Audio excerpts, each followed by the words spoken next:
The Dugout Podcast wants justice for George Floyd and his family. If you can, please sign the petitions, donate to the family, and spread awareness that racism is not tolerated. Black lives matter. Rest in peace, George Floyd.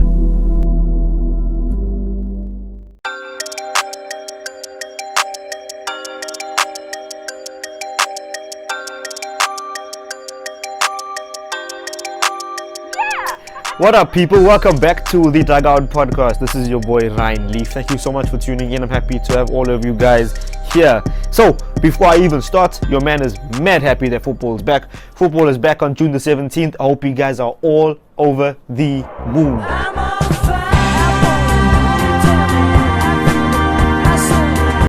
So I hope you guys are all great. I hope you guys are looking after yourselves, and I hope you guys are all just staying safe. So this is the best football podcast in South Africa. I mainly speak about the Premier League. If you guys have been tuning into me, I hope you guys have all actually really enjoyed it. So before I even get into all of this, subscribe, like, and share.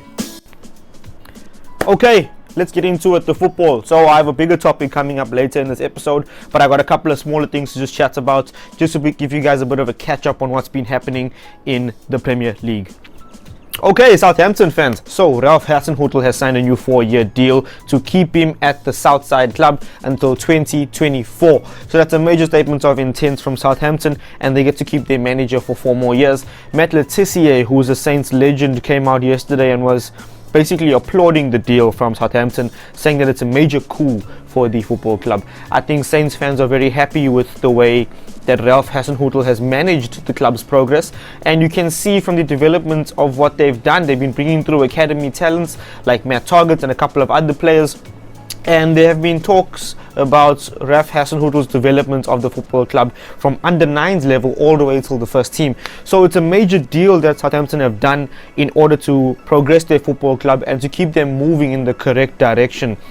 In all honesty, Hasenhüttl could have turned his back when the club lost 9-0 against Leicester at the beginning of the season. That's a very difficult thing to navigate, because this wasn't like it's a 4-0 or a 5-0. This is embarrassing. This is one of the highest defeats in terms of like goals here in a Premier League game that we've ever seen. So after the 9-0 thrashing, it could have been very easy for Ralph Hasenhüttl to be like, I'm out, but it shows some great mental strength from the manager to basically come back and keep the club fighting in the Premier League, and to obviously have them still progress from that defeat. Very good news for Southampton fans. Okay, moving to London. Mesut Ozil has been dumped by Adidas. So his boot sponsor, Adidas, they are very unhappy with the way that Mesut Ozil has conducted himself in the media, and they've dumped him over claims of his public image. So basically they were his boot sponsor for 7 years, and it was a £22 million deal over 7 years. That's an amazing amount of money. Mesut Ozil has been under some very high criticism from Arsenal fans and from the football world in general, and at the same time he's also been in very controversial moments. I think we saw him with a picture with the Turkish president, and I mean, I'm not throwing my opinion into this, but Mesut Ozil has been the center of controversy for the longest time, and Adidas have now decided to pull out of their deal as their boot sponsor towards him. Mercedes-Benz have also famously pulled out of sponsoring Mesut Ozil, and I think the player needs to maybe take a bit of a step back and basically think about how he can make his public image better going forward. So staying in London and sticking with Arsenal. So PierreEmerick Auba has 1 more year left in his contract and is very reluctant to sign a new deal. Arsenal have offered him a new deal, according to the Daily Mail. They've offered him a new deal and he's just not signing it.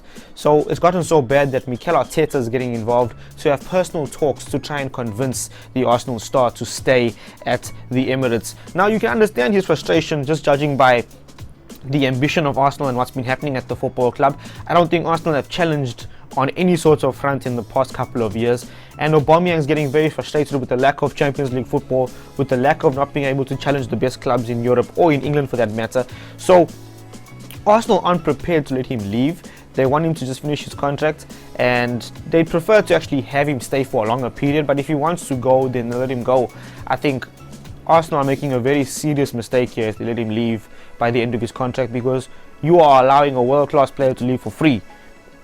There There's been rumours that he's worth £50 million right now, and I would sell him for that money. If the right money comes in, take it. You know, if he doesn't want to be at the football club, there's no use begging. I'm not too sure what the haggles are, whether it's about money, whether it's about first team place, or whether it's about the years or how long he should stay for at the club. So I'm not too sure what exactly is going on, but the Daily Mail are reporting that Arsenal want to keep him until he finishes his contract. Okay, so moving over to Burnley. So Sean Dyche is apparently very angry at the fact that the football club have not offered deals to 5 of their senior players. So some of these players involve Joe Hart, Aaron Lennon, Jeff Hendrick and Phil Bardsley. So basically these players' contracts end on June the 30th, and Sean Dyche is very upset that the football club hasn't offered deals to these 5 players just after June the 30th. Now, you understand his frustration. These are senior footballers, you know. I mean, how do you replace that sort of quality when the window isn't open and basically where the season needs to go on? You know, I think Sean Dyche is very frustrated with the fact that the football club haven't taken into consideration that they can't replace these outgoing players because the window is closed, unfortunately. So I feel Sean Dyche's frustration, and I hope Burnley reconsider. But that is news happening right now out of Burnley. So moving over to Manchester United have secured Odion Ighalo's signature until January. Now, Shanghai Shenhua were apparently very upset about that over the fact that they want their player back, and the agreed date for him to return was after June the 30th. Now, Manchester United understand the coronavirus pandemic's effects on their financial status and their financial performance.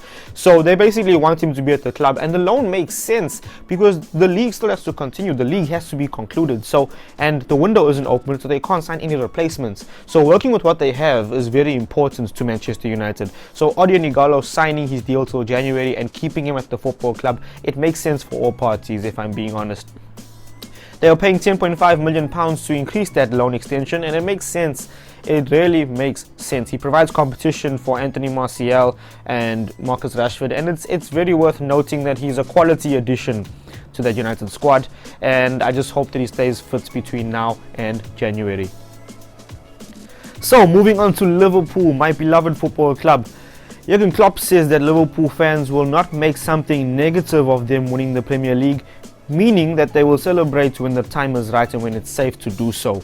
He also insists that the Premier League club will also have a title parade for the football club, and insists that they'll do it at a very safe time. It makes sense. Guys, if I'm being honest, like, I'm a Liverpool fan.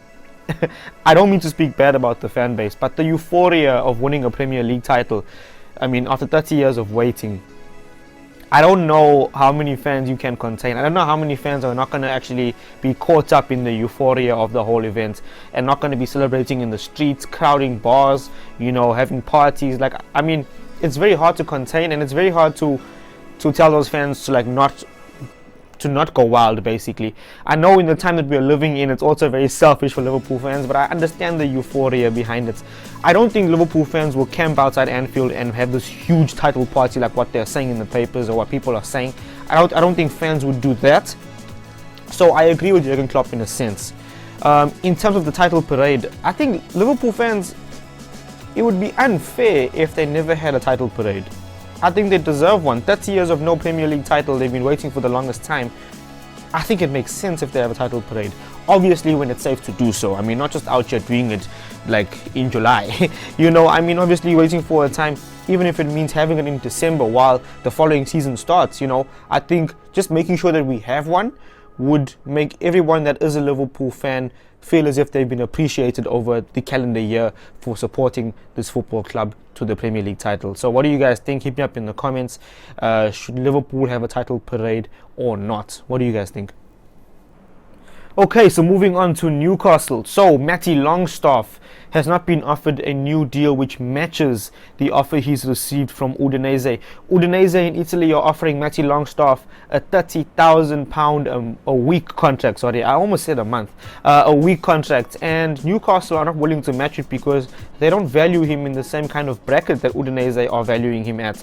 Now it makes sense. Matty Longstaff broke into the football club first team this year, and he's taking it on stride after stride. I think he's He's progressing very well. He's developing into a really top-class midfielder so far that I've seen him, and it's very unfortunate that the football club don't value him at £30,000 a week.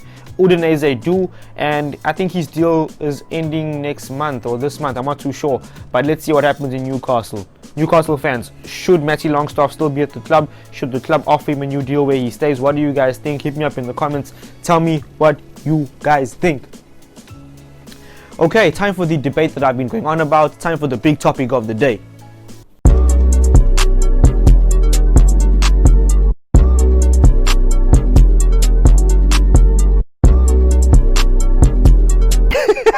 I gotta stop acting so silly, man.